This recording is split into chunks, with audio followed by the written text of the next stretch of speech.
Good morning students. I am doctor Ranjana Agrawal और आज हम पढ़ने जा रहे हैं energy and soil resources. Energy resources they are used to generate energy, they give power and they are the matter that store energy is called fuel. We can classify energy resources into two types, conventional and non-conventional energy resources. Conventional energy resources includes coal, petroleum, natural gas, whereas non-conventional में आते हैं solar energy, wind energy, biogas, tidal energy, geothermal energy, nuclear और atomic energy. Conventional और non conventional में ये difference है कि conventional का अमाउंट लिमिटेड होता है और दे can not depend for future. Exhaustible है, नेचर में कुछ साल ही रहेंगे, एक बार यूज हो जाएं तो इन्हें रिन्यू होने में बहुत बहुत साल लगते हैं, so they can not be renewed. Air, water और लैंड पॉल्यूशन कॉज करते हैं। स्मोक और रेजिड्यू, जब ये जलते हैं तो स्मोक और रेजिड्यू जनरेट होता है और इनसे एनर्जी ऑब्टेन करने के लिए the cost requires huge capital investment. Example coal, petroleum, natural gas etcetera. Non conventional sources ये नेचर में अबेंडेंट फॉर्म में प्रेजेंट है और हम फ्यूचर में भी बहुत ज़्यादा अमाउंट में इनको यूज़ कर सकते हैं। इनएग्जॉस्टिबल है नेचर में और अगर हम इनको जुडिशियसली यूज़ करते रहें तो लॉन्ग लास्टिंग है, फॉर एवर प्रेजेंट रहेंगे, शॉर्ट पीरियड में रिन्यू हो जाते हैं, इको फ्रेंडली है, पोल्यूशन कॉज नहीं करते हैं, कोई रेजिड्यू नहीं छोड़ते हैं, they are comparatively cheaper as compared to conventional energy sources, and these include solar energy, wind energy, etc. First we take coal. Coal एक ऑर्गेनिक सब्सटेंस है जो कि इन्फ्लेमेबल नेचर का है, कार्बन से बना होता है और ये सेडिमेंट्री रॉक्स में पाया जाता है।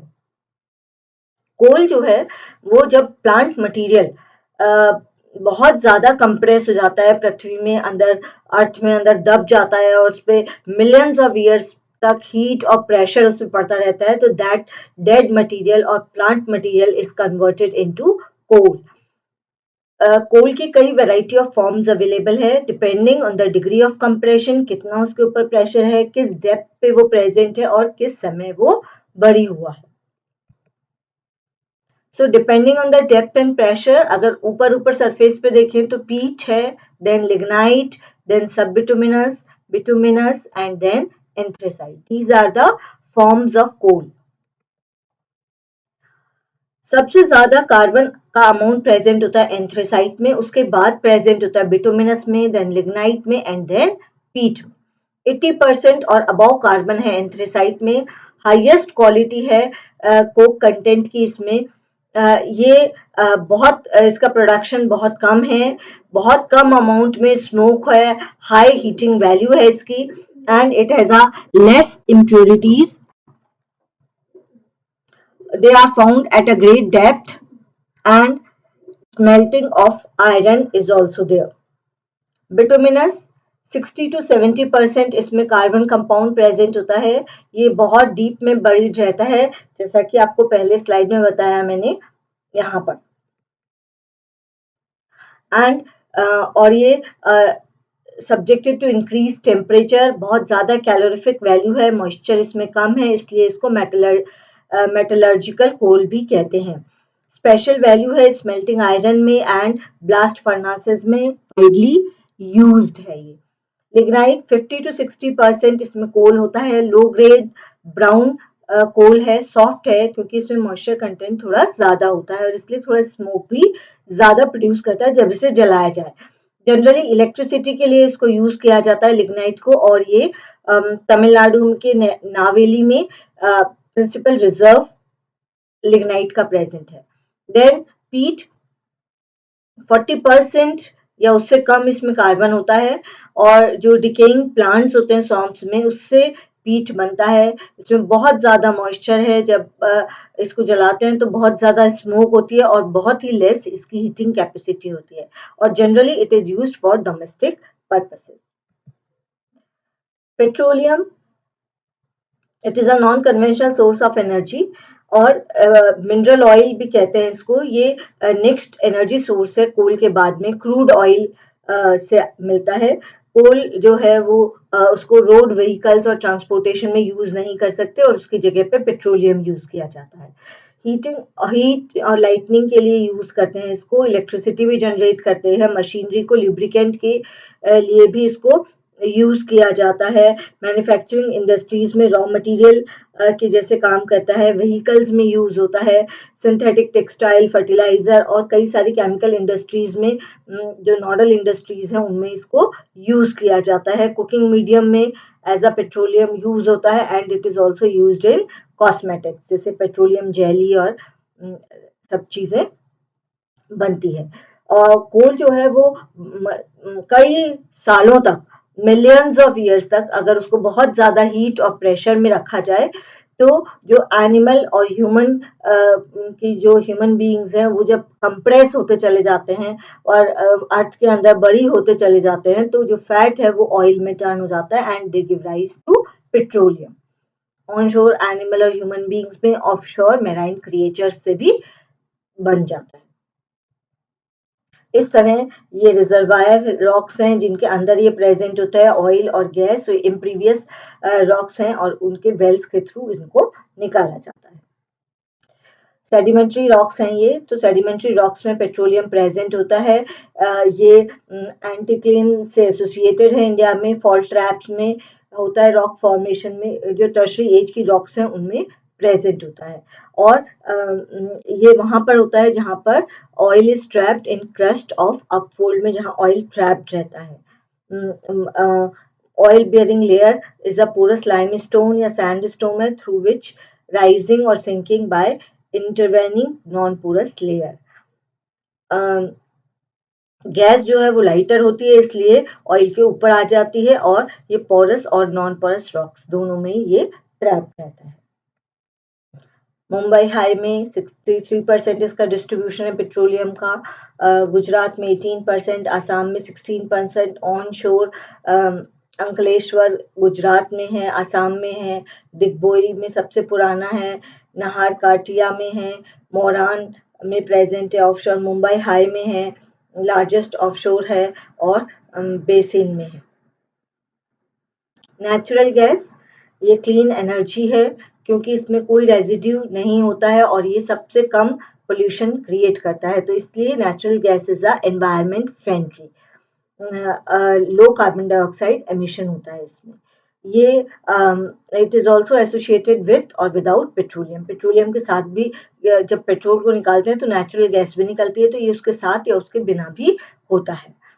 और पेट्रोकेमिकल इंडस्ट्रीज में रॉ मटेरियल जैसे है, और व्हीकल में सीएनजी की फॉर्म में ये यूज किया जाता है। Non conventional source of energy जो है दे आर रिन्यूएबल नेचर के होते हैं, एंड रिसेंटली बीन जो है हम non conventional source of energy को यूज करने लगे हैं। क्यों हम स्विच कर रहे हैं कन्वेंशनल से नॉन कन्वेंशनल में? क्योंकि इसकी राइजिंग प्राइस जो है ऑयल की बढ़ती जा रही है, प्राइस जो है ऑयल की बढ़ रही है, एक्सट्रैक्शन की कॉस्ट बढ़ रही है, स्टोरेज इनका कम हो रहा है, पोटेंशियल स्टोरेज जो है वो शॉर्ट होता जा रहा है। दूसरा, एनवायरमेंटल प्रॉब्लम्स जनरेट हो रही हैं क्योंकि ये फॉसिल फ्यूल्स हैं और इनकी डिमांड बढ़ती जा रही है, और इसकी वजह से फॉसिल फ्यूल्स के ऊपर प्रेशर बढ़ रहा है, और इसलिए एफिशिएंट ऑल्टरनेटिव की खोज की जा रही है। सो नॉन कन्वेंशनल सोर्सेज जैसे सोलर, विंड पावर, इनके ऊपर हम स्विच कर रहे हैं। नॉन कन्वेंशनल एनर्जी सोर्सेज हैं जैसे न्यूक्लियर एनर्जी और एटॉमिक एनर्जी। ये they are obtained by altering the structure of the atom, जैसे कि ऑल्ट्रेशन उसमें किया जाता है तो जिससे कि ज़्यादा एनर्जी रिलीज होती है जब उन्हें हीट करते हैं, और इलेक्ट्रिक पावर जनरेट होती है जैसे यूरेनियम, थोरियम से अरावली रेंज में राजस्थान में, मेनोजाइट में सैंड में होता है, केरला में, जो कि थोरियम से रिच है। और ये these are some of the places where they are located. Another energy source है non conventional solar energy. Tropical countries में होता है, फोटोवोल्टिक टेक्निक से सोलर एनर्जी को टैप किया जाता है और उसको डायरेक्टली इलेक्ट्रिसिटी में कन्वर्ट कर लिया जाता है। सबसे पॉपुलर है रूरल एरिया में, रिमोट एरियाज में, जहाँ और इन एक्सेसिबल एरियाज में। इसको मिल्क को स्टरलाइज करने के लिए भी यूज करते हैं, सोलर प्लेट्स लगाते हैं आजकल सभी जगह। कैन्स, कुकिंग, हीटिंग वाटर, इन सब के लिए सोलर एनर्जी को यूज किया जाता है। और इससे क्या होता है कि जो फायरवुड के ऊपर और डैंग केक के ऊपर जो डिपेंडेंसी है वो धीरे धीरे कम होती जा रही है, और एनवायरमेंटल कंजर्वेशन में भी हेल्प कर रहा है, एडिक्वेट सप्लाई कर रहा है, हो पा रही है मैन्योर की एग्रीकल्चर। विंड पावर जो है, इसमें क्या होता है कि विंड मिल लगाई जाती है, जिसमें कि जब उसका शाफ्ट रोटेट करता है तो उसके साथ साथ जो टरबाइन है वो भी ड्राइव होता है, और जब टरबाइन ड्राइव होता है तो काइनेटिक एनर्जी को इलेक्ट्रिकल एनर्जी में कन्वर्ट कर देता है। इको फ्रेंडली है ये, इससे कोई पोल्यूशन नहीं होता, लेकिन इसको ऐसी जगह पे सेटअप किया जाना चाहिए जो कि ऑब्स्टिकल फ्री हो या कोस्टल एरिया हो, जहाँ पर विंड का प्रेशर ज़्यादा हो। तमिलनाडु में नागरकोइल में ज़्यादा है, एपी में, कर्नाटका, गुजरात, जैसलमेर, लक्षद्वीप, इन जगहों पे, मदुराई, इन जगहों पे ये ज़्यादा विंड मिल्स लगी हुई हैं। बायोगैस नया एक और एनर्जी सोर्स है, और ये कैसे बनता है? जब ऑर्गेनिक मैटर को डिकम्पोज किया जाता है, श्रब्स, फार्म वेस्ट, एनिमल और ह्यूमन वेस्ट, इनको जब ऑक्सीजन की एब्सेंस में जब इनको डिकम्पोज किया जाता है तो they generate a gas which is called as biogas. इसकी बहुत हाई थर्मल एफिशिएंसी है as compare to other, kerosene, dung cake and coal इन सबसे ज़्यादा है। इनमें ये फार्मर को ट्विन बेनिफिट प्रोवाइड करता है, डबल फ़ायदा होता है इससे फार्मर को, क्योंकि एनर्जी जनरेट हो जाती है, और जो मैन्योर इससे बचता है, जो इसका वेस्ट बचता है, वो it is a manure which has a improved quality. हाँ, और क्वालिटी भी अच्छी होती है और क्वांटिटी भी इसकी अच्छी निकलती है। इको फ्रेंडली है, और ट्रीज़ को लॉस को रोकता है, मैन्योर और बर्निंग फॉसिल फ्यूल और काऊ डंग केक से जो लॉस होता है वो बच जाता है। इसको म्युनिसिपल, कॉर्पोरेटिव और इंडिविजुअल लेवल पे सेटअप किया जाता है बायोगैस प्लांट को, और जब प्लांट जिसमें यूज़ करते हैं कैटल डंग को तो उसको गोबर गैस प्लांट कहते हैं, और रूरल एरिया में सभी जगह जनरली इसको यूज़ किया जाता है। Another source of energy is geothermal energy. Heat and electricity जो है वो प्रोड्यूस होती है from the interior of the अर्थ, और ये जैसे जैसे अर्थ ग्रो कर रही है प्रोग्रेसिवली हॉटर, उसका जो डेप्थ है इंटीरियर में वो ज़्यादा गर्म होता जाता है। जियोथर्मल ग्रेडियंट ज़्यादा होता है, हाई टेम्परेचर शैलो डेप्थ में ही मिलने लगता है। ग्राउंड वाटर जो है सच एरिया में वो हीट को एब्जॉर्ब करता है रॉक से, और हॉट हो जाता है और स्ट्रीम्स में कन्वर्ट हो जाता है, और इसकी वजह से टरबाइंस को और ड्राइव करता है, जिससे इलेक्ट्रिसिटी जनरेट होती है। तो ये इलेक्ट्रिसिटी को प्रोड्यूस करते हैं। टाइडल एनर्जी, जब ओशियन से जब लहरें चलती हैं तो टाइड्स आती हैं, उससे एनर्जी जनरेट की जाती है। ओशनिक टाइड्स जो हैं वो इलेक्ट्रिसिटी को जनरेट करने के लिए यूज़ किया जाता है। इसमें फ्लड गेट डैम्स को बिल्ड किया जाता है इनलेट पे, और फिर उसकी इससे जब हाई टाइड आती है इनलेट में तो उसकी वजह से जो उसमें फैन्स हैं वो फैन जो है अंदर की तरफ वो मूव करने लगते हैं, और उसकी वजह से टरबाइन चलता है, और टरबाइन से एनर्जी जनरेट होती है। इंडिया में सबसे ज़्यादा लार्जेस्ट कोस्ट लाइन है, और वहाँ पर टाइडल एनर्जी एफिशिएंटली यूज़ की जा सकती है, और इससे इलेक्ट्रिसिटी प्रोड्यूस होती है, कोई पोल्यूशन नहीं होता, इको फ्रेंडली है, रिन्यूएबल है, बार बार हम टाइड्स को यूज़ कर सकते हैं, और हम इसको इतना 900 मेगावाट का हम प्लांट सेटअप कर सकते हैं इससे। बस ये क्या है, लिमिटेशन इसकी क्या है कि इसको हम सिर्फ कोस्ट एरिया में ही सेटअप कर सकते हैं, जहाँ पर टाइड्स आते हैं, जहाँ पर ओशियन प्रेजेंट है, और इलेक्ट्रिसिटी हम जनरेट कर सकते हैं जब हाई टाइड्स हो। Gulf of Khambhat, gulf of Kutch, western coast, Gangetic delta in Sundarban, इन जगहों पर ये टाइडल एनर्जी के सोर्सेज प्रेजेंट है। एनर्जी रिसोर्स को कंजर्वेशन करना बहुत इम्पॉर्टेंट है। जो एनर्जी कंजर्वेशन का और उसको रिन्यूएबल एनर्जी सोर्स को हम अगर यूज़ करें तो हम एनर्जी को कंजर्व कर सकते हैं। रिसोर्सेज को हम जुडिशियसली यूज़ करें, पब्लिक ट्रांसपोर्ट सिस्टम को हम ज़्यादा यूज़ करें instead of using simple transport, single transport को यूज़ करने की बजाय पब्लिक ट्रांसपोर्ट को यूज़ करें। जब काम नहीं आ रही है उस समय इलेक्ट्रिसिटी को ऑफ कर दें, पावर को सेव करें, पावर सेविंग डिवाइसेस को यूज़ करें और non conventional source of energy को यूज़ करें as compare to conventional source of energy जैसे पेट्रोलियम, कोल, नेचुरल गैसेस। तो ऐसे जो नॉन कन्वेंशनल सोर्सेज हैं like solar energy, wind energy और हाइड्रो इलेक्ट्रिक एनर्जी, इस तरह की एनर्जी को हम यूज़ करके हम एनर्जी सोर्सेज को बचा सकते हैं। Now soil resources. Soil resources, soil जो है वो मेजर कंपोनेंट है वर्ल्ड इकोसिस्टम का और ये अर्थ एटमॉस्फेयर के इंटरफेस, लिथोस्फीयर, बायोस्फीयर और हाइड्रोस्फीयर के इंटरफेस पे ये बनती है। सॉइल जो है अर्थ सरफेस के आउटर मोस्ट पार्ट में प्रेजेंट होती है जिसमें weathered bed rock, organic matter, air and water present होता है।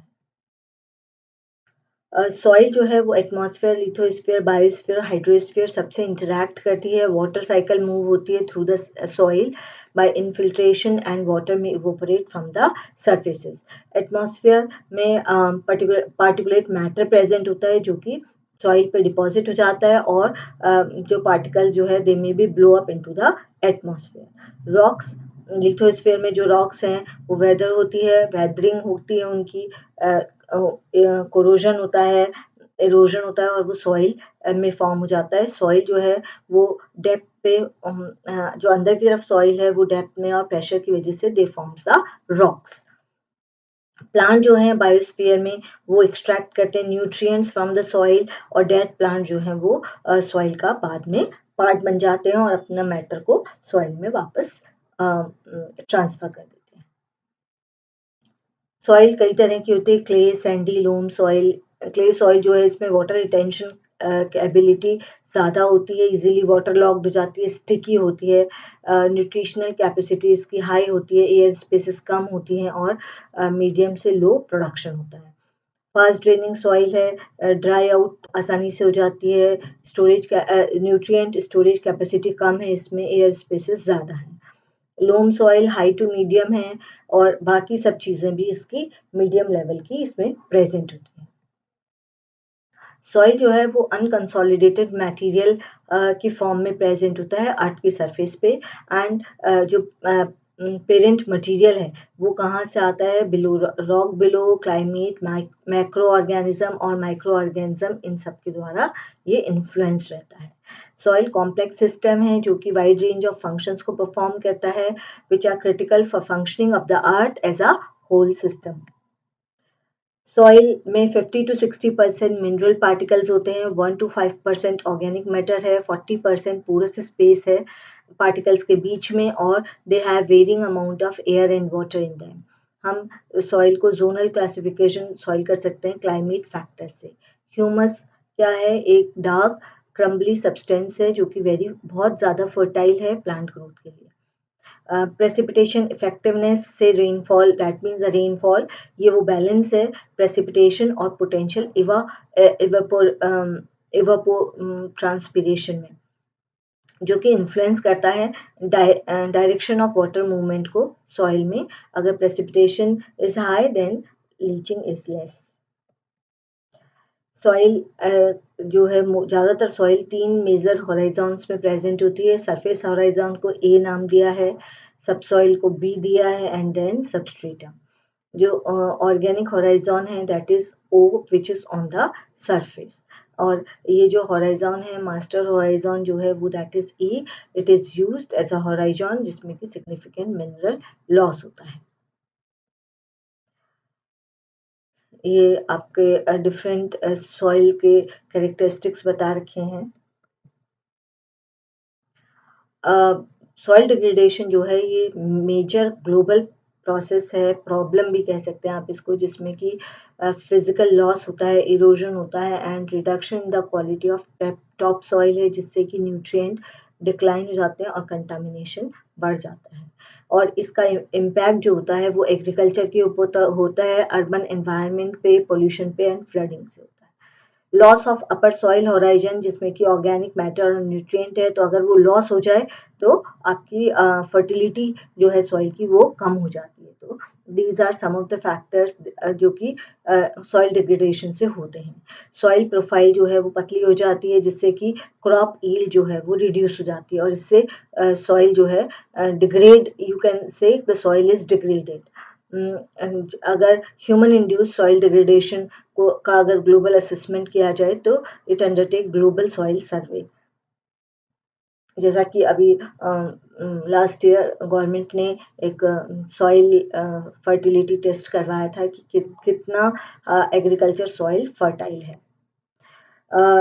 सॉइल डिग्रेडेशन के जो मेन कॉज है that is removal of natural vegetation cover, और इससे क्या होता है कि जो सरफेस है वो एक्सपोज्ड हो जाती है और वो इरोड हो जाती है। Deforestation, over grazing, it is also again a main problem. Loss of vegetation की वजह से होता है, जिससे विंग और वाटर इरोजन होता है। एग्रीकल्चर मिसमैनेजमेंट हो जाता है, नॉलेज नहीं हो शॉर्ट टर्म गेन्स के लिए। अगर एग्रीकल्चर मिसमैनेजमेंट होता है तो सॉइल का डिग्रेडेशन हो जाता है। शिफ्टिंग कल्टीवेशन इज इम्पॉर्टेंट, लेकिन अगर उसका बिना फैलो पीरियड के अगर वो किया जाए तो it leads to soil degradation. Soil conservation measures को अगर यूज़ ना किया जाए, उनकी एब्सेंस हो, तो सॉइल डिग्रेडेशन हो जाता है। अगर कल्टीवेशन ऑफ फ्रेजाइल और मार्जिनल लैंड्स, अनबैलेंस्ड फर्टिलाइजर्स को यूज़ करें, पुअर इरिगेशन टेक्निक्स को यूज़ करें तो सॉइल गेट्स डिग्रेडेड। मेजर जो डिग्रेडेशन है, फिजिकल डिग्रेडेशन 4% है, केमिकल डिग्रेडेशन 12% है, विंड इरोजन 28% है और वाटर इरोजन 56% है। और अंडरलाइंग कॉजेज क्या है? Agricultural activity, industrial activity, deforestation, vegetation and overgrazing. Soil degradation की वजह से कैसे होता है? Erosion by wind and water 80% हो जाता है। फिजिकल डिग्रेडेशन, जिसमें लॉस ऑफ स्ट्रक्चर होता है, सरफेस सीलिंग एंड कॉम्पैक्शन होता है। केमिकल डिग्रेडेशन, जिससे कि पीएच में बदलाव आता है, acidification, salination etcetera. Biological degradation, organic matter का लॉस होता है, बायोडाइवर्सिटी का लॉस होता है, and climate and land use changes, और they may accelerate the rest of the factors. Biological degradation में क्या होता है कि हैवी और sustainable use of artificial fertilisers को अगर यूज करें तो बायोलॉजिकल डिग्रेडेशन होने लगता है, ऑर्गेनिक मैटर का लॉस होता है, सॉइल एग्रीगेट्स जो हैं वो रिड्यूस हो जाते हैं, जिसकी वजह से रेनफॉल का लेवल, रेनफॉल का पैटर्न इन्फ्लुएंस होता है, और ये सॉइल क्रस्ट को रिड्यूस कर देता है, और it reduces infiltration of water into the soil, increases the livelihood of runoff and water erosion happening, and loss of structure compaction from the agricultural machinery and cultivation in wet weather. Chemical degradation में होता है कि loss of nutrient, inorganic matter का loss होता है, salination, acidification, soil pollution, fertility decline होता है, acid rain, combustion of fossil fuel, acidity, salination, arid areas और कोस्टल जोन्स में होता है, सॉइल टॉक्सिसिटी हो जाता है, म्युनिसिपल और इंडस्ट्रियल वेस्ट जब वाटर में मिल जाता है, ऑयल स्पिल्स हो जाते हैं, बहुत ज़्यादा फर्टिलाइजर यूज़ हो, हर्बिसाइड्स यूज़ हो, इंसेक्टिसाइड यूज़ हो, रेडियो एक्टिव मटीरियल यूज हो, तो उसकी वजह से क्या होता है? सॉइल का केमिकल डिग्रेडेशन हो जाता है। डिग्रेडेशन की वजह से डेजर्टिफिकेशन होता है, सैलिनेशन होता है, एसिडिफिकेशन होता है, डस्ट स्टॉर्म्स आते हैं and severe drought conditions develop हो जाती हैं। जिससे क्या होता है कि अगर सॉइल डिग्रेड होगी तो रिड्यूस्ड फूड सप्लाई हो जाएगी, रिड्यूस्ड फार्मिंग इनकम भी कम हो जाएगी, हायर फूड प्राइसेस बढ़ेंगी, इंक्रीज्ड मेलन्यूट्रिशन होगा और रूरल टू अर्बन माइग्रेशन बढ़ेगा। So there are certain measures we can use for soil conservation. One is soil conditioner, that is material add करें soil की fertility को improve करने के लिए, wind reduction techniques को use करें, जैसे shelter belt, hedgerow strips cultivation etc, contour plugging and terracing करें। ये डिफरेंट कल्टीवेशन टेक्निक्स हैं जो कि यूज़ करें, पहाड़ों में होती हैं टेरास एग्रीकल्चर, और हम लैंड को कन्वर्ट करें from arable to pastoral uses के लिए क्रॉप रोटेशन करें, जिसमें ग्रासेस भी इंक्लूड करें, और अनप्लगिंग ग्रास स्ट्रिप्स को छोड़ दें बिटवीन प्लग्ड फील्ड्स के बीच में, और हम कुछ मशीनरीज को यूज करें और ऑल्टर्ड हार्वेस्टिंग करें।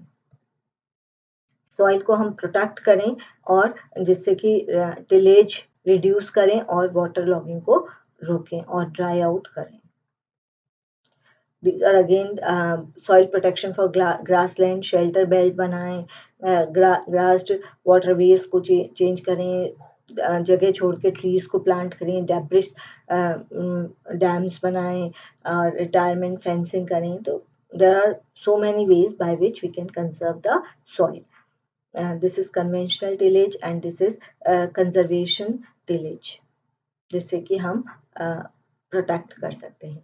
देन सॉइल डिग्रेडेशन प्रोसेस में आते हैं, soil erosion, nutrient run off, water logging, desertification, acidification, compaction, crusting, organic matter loss, salination, nutrient depletion by leaching, toxicant accumulation.